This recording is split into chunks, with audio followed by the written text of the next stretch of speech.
नमस्कार प्यारे छात्रों, स्वागत है आप सभी का एक बार फिर से आपके अपने YouTube channel howdy Sanjeev sir educational में। देखिए, आज की यह वीडियो बहुत ही खास होने वाली है कक्षा 12 यानी क्लास 12 के स्टूडेंट्स के लिए, क्योंकि आज के इस वीडियो में हम बात करने वाले हैं प्रकाशिक तंतु यानी ऑप्टिकल फाइबर के बारे में। अगर आप यह वीडियो पूरा अंत तक देख लेते हैं तो आपके फिजिक्स में बोर्ड एग्ज़ाम में 5 नंबर समझ लीजिए पक्के हो जाएंगे। क्यों? क्योंकि आज की इस वीडियो में आप जानने वाले हैं कि प्रकाशिक तंतु क्या है। इसका हम पहले आप सभी को चित्र बनाना सिखाएंगे और फिर इसके ऊपर हम बृहद चर्चा करेंगे, जैसे ऑप्टिकल फाइबर क्या है, इसका उपयोग क्या होता है और इसको कैसे बनाया जाता है, किन किन चीज़ों से मिलकर के बना हुआ है। तो अंत तक वीडियो में बने रहिए। देखिए, सबसे पहले हम इसको बनाना सीखते हैं। देखिए, सबसे पहले आपको क्या करना है, कुछ ऐसी आकृति आपको बना लेनी है, यानी एक सेमी सर्कल आपको बना लेना है। फिर यहाँ से आपको ऐसे बना लेना है, इसको आपको ऐसे जोड़ देना है और इसको भी आपको ऐसे यहाँ पर लाके जोड़ देना है। ठीक है। फिर यहाँ से आपको इसके अंदर से, देखिएगा ध्यान से, इसके अंदर से ऐसे बहुत आराम से इसको दोहरा देना है। देखिए, हम मार्कर से बना रहे हैं, पर आप कॉपी निकाल लीजिए और इसको आप पेंसिल से बनाइए एकदम सुंदर से। ठीक है। फिर यहाँ पे इसको ला करके ऐसे मिला देते हैं और यहाँ से एक बहुत ही पतली आउटलाइन हमको फिर से दे देनी है। देखिए, इस प्रकार से बहुत ही आराम से ऐसे आपको बाहर से एक पतली आउटलाइन फिर से दे देनी है। तो ये इस तरीके से आपका ऑप्टिकल फाइबर का चित्र बन गया है। अब देखिए, हमें आप ऐसे ऐसे कर देना है और यहाँ पर ऐसे ऐसे कर देना है दोनों किनारों पर। ठीक है। अब देखिए क्या होता है, यहाँ से हम किसी प्रकाश की किरण को ऐसे भेजते हैं और ये जो ऑप्टिकल फाइबर या प्रकाशिक तंतु है, ये किस सिद्धांत पर है? ये है आपका पूर्ण आंतरिक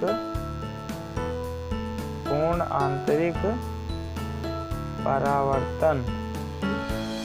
किस सिद्धांत पर काम करता है? ये करता है पूर्ण आंतरिक परावर्तन के सिद्धांत पर ये कार्य करता है, यानी कि इसमें किसी भी प्रकार का प्रकाश अवशोषण नहीं होता है। पूरा का पूरा प्रकाश अपवर्तित होकर एक जगह से दूसरी जगह तक पहुंच जाता है। अब इसका चित्र बनाने के बाद हम आपसे को इसके उपयोग भी बताएंगे कि भाई किस चीज़ में इसका काम आता है। तो देखिए, जब हम किसी प्रकाश किरण को 45 अंश की डिग्री पर किसी सघन माध्यम से विरल माध्यम की ओर भेजते हैं, याद रखिएगा 45 अंश पर। ठीक है। तो वो कुछ ऐसे जाती है, ठीक है, फिर ऐसे जाती है, फिर क्या होगा, ऐसे जाती है, फिर ऐसे जाती है, फिर ऐसे जाती है और यहाँ से ऐसे बाहर निकल जाती है। देखा आपने, इसमें किसी भी प्रकार का प्रकाश का अवशोषण नहीं होता है।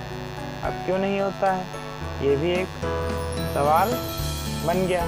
तो देखिए, इसका जो उत्तर है वो आपको तब मिलेगा जब हम आप सभी को इसके नाम लिख करके बताएंगे। देखिए बच्चों, ये जो अंदर का सिरा होता है, ये इसको हम लोग कहते हैं क्रोड। क्या कहते हैं? क्रोड कहते हैं। और ये जो इसकी बाहरी परत है, इसको कहते हैं लेपन। ठीक।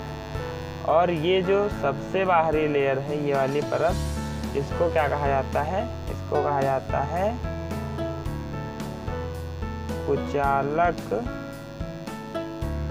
क्या कहा जाता है? कुचालक जैकेट।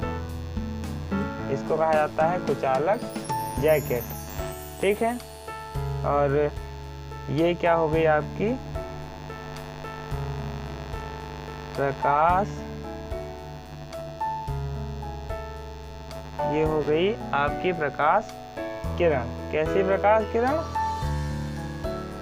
आपतित। ये हो गई आपकी आपतित प्रकाश किरण, ठीक है। और ये कौन सी किरण हो गई? ये हो गई परावर्तित प्रकाश किरण, ठीक है। और यहाँ पर कितने अंश की प्रकाश किरण हम भेजते हैं? तो भेजते हैं 45 डिग्री अंश पर, ठीक है। और ये देख लीजिए, ये जो क्रोड होता है इसका जो अपवर्तनांक होता है यानी यन जो होता है वो होता है 1.7। ये आपसे पूछ सकता है पेपर में। और जो ये लेपन होता है इसका जो अपवर्तनांक यानी यन होता है वो 1.5 होता है, ठीक है। तो अब आपने प्रकाशिक तंतु यानी ऑप्टिकल फाइबर का चित्र बनाना समझ लिया और क्या समझ लिया, इसके सभी हिस्सों के नाम आपको पता चल गए। अब बारी आती है कि जैसा हमने कहा था कि हम इसके बारे में आप सभी को अच्छे से समझाएंगे भी, तो हम चलते हैं आप सभी को समझाने की ओर। देखिए होता क्या है कि ये जो ऑप्टिकल फाइबर के अंदर का हिस्सा होता है जिसको क्या कहा जाता है, क्रोड, ये बहुत ही ज़्यादा चिकना होता है। इतना ज़्यादा चिकना होता है, इतना ज़्यादा चिकना होता है कि इसमें किसी भी प्रकार का प्रकाश अवशोषित नहीं होता है। जो भी किरण हम प्रकाश की इसके अंदर डालते हैं 45 अंश पे पड़ेगी। ये आपसे इसे एग्जाम में क्वेश्चन पूछा जा सकता है कि पूर्ण आंतरिक परावर्तन के लिए आप कितने अंश पर प्रकाश डालेंगे तो पूर्ण आंतरिक परावर्तन होगा। तो आप बताएंगे कि 45 अंश पर प्रकाश हम जब किसी सघन माध्यम में विरल माध्यम की ओर डालते हैं तो पूर्ण आंतरिक परावर्तन होता है। देखिए पूर्ण आंतरिक परावर्तन का मतलब क्या हुआ कि उसी माध्यम में, उस एक जैसे दो माध्यम होते हैं, सघन होता है विरल होता है, तो सघन से विरल में ना जाकर के सघन से सघन में ही जाना पूर्ण आंतरिक परावर्तन कहलाता है। यानी कि जैसे यहाँ पर देखिए क्रोड है, इसके अंदर गया और फिर ये इसके ऊपर वाला जो ये लेपन वाली लेयर है इसके अंदर नहीं गया, फिर से इस क्रोड में ही वापस आया, फिर यहाँ गया, फिर यहाँ आया, फिर यहाँ गया, फिर यहाँ गया। तो इस प्रकार से इसमें किसी भी प्रकार का प्रकाश का अवशोषण नहीं होता है, ठीक है। इतना आप समझ गए। और जो ये अंदरूनी वाला भाग होता है, अंदर का हिस्सा होता है, इनर पार्ट होता है, इसको कहते हैं क्रोड। इसका अपवर्तनांक क्या होता है, n बराबर 1.7, मतलब 1.7 इसका अपवर्तनांक होता है। तो समझ लीजिए कितना ही ज़्यादा चिकना होता है, ठीक है।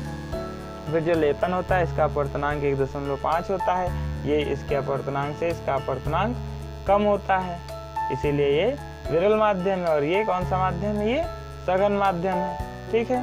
फिर आपने ये देख लिया कि क्यों प्रकाश इसमें जरा सा भी अवशोषित नहीं होता है, क्योंकि ये बहुत ही ज़्यादा चिकना होता है। इतना चिकना होता है, इतना चिकना होता है कि क्या बताएं कितना चिकना होता है। और इसमें 45 अंश का प्रकाश पड़ता है, तो इसलिए प्रकाश बाहर न जा करके इसी के अंदर टकराता रहता है और एक जगह से दूसरी जगह पहुंच जाता है। तो ये आप समझ गए कि ऑप्टिकल फाइबर में किस तरीके से पूर्ण आंतरिक परावर्तन होता है और ये पूर्ण आंतरिक परावर्तन पे ही कार्य ही करता है, ठीक है। तो देखिए इसका उपयोग क्या क्या है। देखिए पहला इसका जो उपयोग है प्यारे छात्रों, वो तो ये है कि इससे हम प्रकाशिक संदेशों को एक जगह से क्या कर सकते हैं, एक जगह से दूसरी जगह भेज सकते हैं प्रकाश के रूप में। यहाँ पर आपने कोई प्रकाश के संदेश डाला और वो यहाँ से जाते हुए जहाँ पर इस ऑप्टिकल फाइबर का सिरा खत्म होगा वहाँ तक वो पहुँच जाएगा, जरा सा भी इधर से उधर नहीं होगा, क्योंकि ये बहुत ही चिकना होता है। जो जैसा आप भेजेंगे वैसा ही बाहर निकलेगा, ठीक है। और दूसरा इसका उपयोग होता है चिकित्सा में, जैसे इंडोस्कोपी करानी होती है।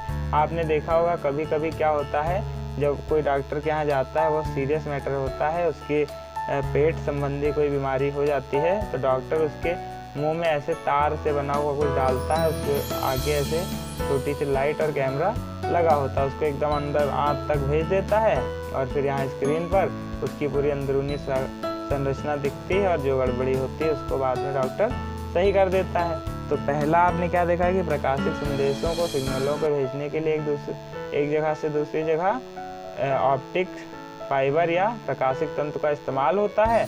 और दूसरा आपने क्या देखा, चिकित्सा के क्षेत्र में एंडोस्कोपी वगैरह में भी इसका कार्य होता है। तो ये बहुत ही जरूरी टॉपिक था जिसके बारे में आज आपने जाना। इसको बनाने की ट्रिक भी बहुत आसान है। पहले आप एक सेमी सर्कल बनाइए, फिर सेमी सर्कल बनाइए, फिर सेमी सर्कल बनाइए, फिर सेमी सर्कल बनाइए, फिर सेमी सर्कल बनाइए, यानी आपको अर्धगोल वृत्त बार बार बनाते बनाते और इसको बना लेना है। 45 अंश पे इसकी किरण को आपको डालना है। हो सकता है हमसे थोड़ी बहुत इधर उधर अंश सही से ना गया हो, पर आप एकदम जब पेंसिल से चांदा लेकर के बनाएंगे तो आपका एग्जैक्ट बन जाएगा। और उम्मीद करता हूँ कि आपको ट्रिक भी समझ में आ गई होगी कि कितनी ही आसानी से आप इसे बना सकते हैं। हमने आपको इसके बारे में बताया कि जो ये ऑप्टिकल फाइबर यानी प्रकाशिक तंतु है, ये पूर्णांतरिक परावर्तन के सिद्धांत पर कार्य करता है। और इसके उपयोग भी बता दिए कि ये प्रकाशिक सिग्नलों को एक स्थान से दूसरे स्थान तक ले जाता है। दूसरा बता दिया हमने कि चिकित्सा में यानी हॉस्पिटल्स में इसका उपयोग एंडोस्कोपी वगैरह में किया जाता है ताकि अंदर की अंदरूनी संरचना को हम देख सकें। तो उम्मीद करता हूँ कि आज का वीडियो यह आपको पसंद आया होगा और आज आपके इस वीडियो को देखने के बाद से आपके 5 नंबर पक्के हो गए होंगे और आपके बोर्ड एग्ज़ाम में ये ज़रूर पूछा जाएगा। आप इसको कहीं लिख करके रख लीजिए, प्रैक्टिस करते रहिए। मिलते हैं आपसे किसी नेक्स्ट वीडियो में, तब तक के लिए जय हिंद, जय भारत, वंदे मातरम। बने रहिए आपके अपने प्यारे YouTube channel how D Sanjeev sir educational पर। और आप इसका चाहें तो स्क्रीनशॉट भी ले सकते हैं, क्योंकि हो सकता है आपकी कॉपी खो जाए, पर मोबाइल तो आपके पास हमेशा रहती है। अगर मान लीजिए आपको कुछ नहीं समझ में आया तो आप वीडियो को रिवर्स भी करके देख सकते हैं। और अगर आप कमेंट करेंगे तो मैं प्रकाशिकी यानी जो ऑप्टिक्स चैप्टर है इस पर एक पूरा कंप्लीट 2-3 घंटे का वीडियो बना दूंगा और आप सभी को एकदम अच्छे से समझ में आ जाएगा। तो इंतज़ार रहेगा बस आपके कमेंट्स का। जय हिंद, जय भारत।